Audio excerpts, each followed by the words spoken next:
sini nggak pakai jaket itu pasti kedingin. Ya, tapi sekarang agak panas. Biasa aja ya kalau nggak pakai jaket. Gaya hidup yang untuk mencegah global warming apa yang sudah dilakukan oleh Mbak? Ya hal yang ringan ya, mungkin membuang sampah pada tempatnya. Terus meminimalisasi penggunaan plastik. Terus juga itu Penggunaan bakar kendaraan juga.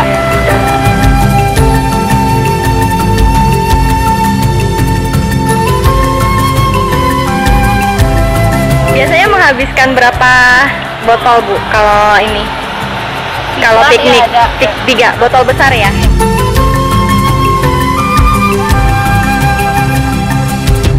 Bulan Desember ke sana hujan terus gitu. Kalau dari bulan 4 ke sini kan panas. Kalau sekarang mah udah tutup. Kadang-kadang hujan. Kalau gitu jadi udah tutup. Ibu tahu penyebab perubahan iklim apa? Nggak tahu. Tahu. Itu karena apa ya? Itu salah satunya plastik. Plastik itu kan nggak bisa terurai di tanah. Itu membutuhkan beratus tahun supaya plastik ini terurai di dalam tanah. Kalau dibakar juga itu kan asapnya menimbulkan karbon. Nah, jadi karbonnya itu zat-zat aktif di dalam karbon itu dia nggak bisa keluar dari bumi. Jadi panas. Panas buminya. Karena kalau bisa menghindari air minuman lewat plastik.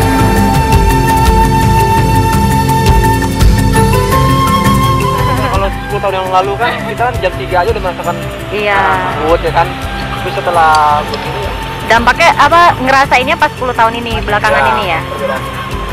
Kalau lagi piknik ini konsumsinya itu dari rumah ya, maksudnya untuk air minum itu menggunakan air kemasan atau kita tuang dari rumah? Oh, kemasan. Kalau sekali kita piknik gitu. Menghabiskan berapa? Kemasan? Satu dus. Ini Satu dus lagi. Belum habis Oh, gitu. Untuk berapa orang nih? 1, 2, 3, 4, 5, 6. Jadi ada 9. Oh, 9 tuh 1 dus. Seharian penuh itu. Pengaruh perubahan iklim itu jelas sangat terasa sekarang terutama ya 2 tahun terakhir ini karena perubahan suhu yang asalnya terasa dingin ya, yang bisa dirasakan langsung lah ya, yang asalnya dingin sekarang udah mulai terasa panas gitu ya, perubahan. Terus dari segi tumbuhannya juga sekarang yang asalnya rotasi atau perbungaannya itu sudah tetap, sekarang udah mulai cenderung berubah karena perubahan iklim itu.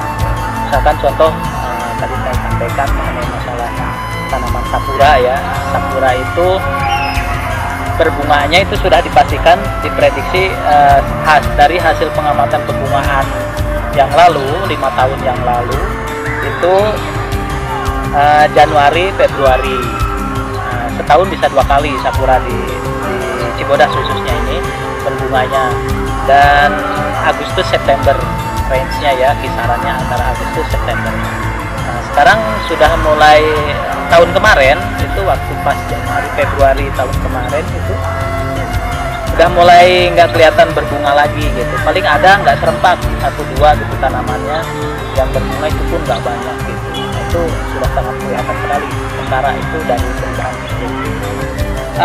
Ada beberapa tanaman yang memang yang tadi saya sampaikan sangat rentan sekali. Sekarang perlu pemeliharaan yang ekstra gitu ya, penanganan yang khusus. Yang dulu tumbuh dibiarin begitu saja dia mampu tumbuh bagus. Sekarang ada perlu pengobatan ya. Yang dulu memang pengobatan itu sebenarnya menggunakan pestisida. Di kebun raya Cibodas ini sangat dihindari sekali ya. Jadi sangat diminimalisir penggunaan pestisida. Tetapi ada beberapa tumbuhan yang serangan hama itu memang masih perlu pemberantasan dengan menggunakan pestisida. Jadi sesekali lah kalau ada memang yang sudah tidak bisa terkendali itu menggunakan pestisida di basminya gitu ya, ada beberapa hama. Karena dengan perubahan iklim seperti ini nanti tanaman juga ada beberapa tanaman yang ditumbuhi banyak lichen atau jamur ya, jamur. Nah itu jamur juga itu bisa berpengaruh terhadap pertumbuhan tanaman itu sendiri. Maka itu dengan cara dibersihkan lichennya gitu, yang menutup dari biasanya permukaan daun, menutup permukaan batang, itu kan bisa mengganggu proses fotosintesa. Makanya itu dibersihkan juga. Itu ekstra yang dulunya nggak dilakukan sekarang mulai dilakukan gitu. Akan tetapi karena tadi pengaruh pemanasan tadi ya, jadi memang sekarang sudah mulai banyak yang tanamannya tadinya sifatnya tidak desidius, tidak gugur daun. Sekarang mulai ada tanaman yang sifatnya berubah jadi gugur daun gitu. Makanya yang tadinya rindang sekarang udah mulai kelihatan agak-agak ini ya, agak-agak ngering, meranggat gitu tanamannya. Jadi sangat berbeda lah kalau kita lihat ya foto-foto zaman dulu, view-view zaman dulu yang kita lihat gitu ya, itu sangat hijau, sangat rindang, yang kelihatan sekali. Apabila kita bandingkan dengan sekarang itu sangat jauh berbeda.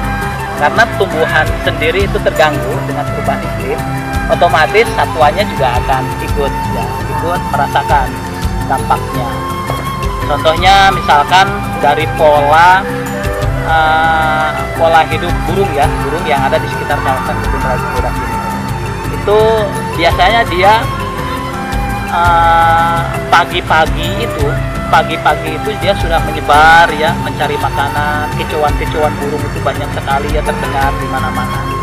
Nah, sekarang sudah mulai jarang dan masuk karena di sini berbatasan dengan Taman Nasional, itu malah cenderung masuk ke Taman Nasional. Jadi burung-burungnya sudah mulai enggan masuk ke kebun raya Cibodas ini. Karena mungkin tadi pertama satu